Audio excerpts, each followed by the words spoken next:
పేరు త్రూమ అనగా అర్పణలు. నిర్గమకాండం 25వ అధ్యాయం 1వ వచనం నుంచి 27-19 వరకు ఈ పరాశభాగం ఉంటుంది. మోషే గారు సీనాయి కొండ మీద ఉండగా హషేమ్ ప్రత్యక్ష గుడారాన్ని నిర్మించమని ఆజ్ఞాపించారు. దానినే హీబ్రూలో మిష్కాన్ అని అంటారు. ఇదే హషేమ్ నివసించే స్థలము, అలాగే ఇశ్రాయేలీయులు పరిశుద్ధ సేవలు చేసే స్థలము.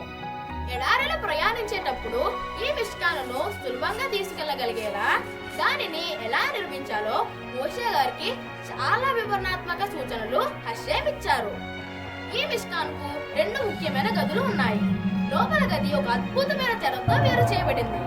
అదే అతి పరిశుద్ధ స్థలము.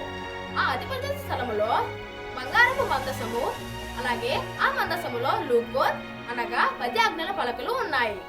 ఆ మందసము పైన బంగారముతో చేయబడిన 2 రెక్కల గల కేరూబులు నిలవబడి ఉన్నాయి.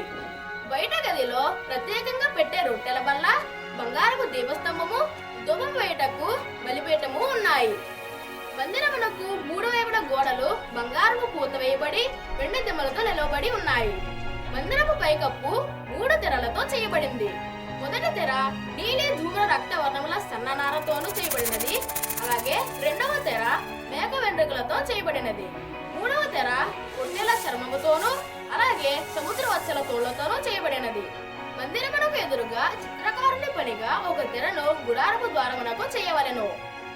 అలాగే మందిరమునకు ఇత్తడి బలిపీఠము చుట్టూ ఆవరణము 60 చెక్క పలకలతోనూ వెండి దిమ్మలతోనూ చేయబడినది.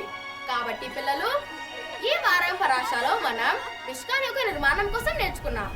వచ్చే వారం దేవుని ఇష్టమైతే యాజకులు ధరించే పవిత్ర వస్త్రాల కోసం నేర్చుకుందాం.